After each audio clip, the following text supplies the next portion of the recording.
ما هي الآية التي لو قرأتها لا يستطيع أي شيطان في الجسم أن يختبئ منها؟ قوله تعالى في سورة إبراهيم: بسم الله الرحمن الرحيم: واستفتحوا وخاب كل جبار عنيد من ورائه جهنم ويسقى من ماء صديد يتجرعه ولا يكاد يسيغه ويأتيه الموت من كل مكان وما هو بميت ومن ورائه عذاب غليظ.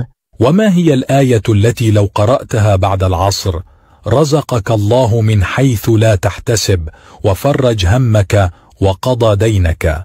الآية الكريمة من سورة النور في قوله تعالى: الله نور السماوات والأرض مثل نوره كمشكاة فيها مصباح، المصباح في زجاجة، الزجاجة كأنها كوكب دري يوقد من شجرة مباركة زيتونة لا شرقية ولا غربية يكاد زيتها يضيء ولو لم تمسسه نار، نور على نور، يهدي الله لنوره من يشاء ويضرب الله الأمثال للناس والله بكل شيء عليم.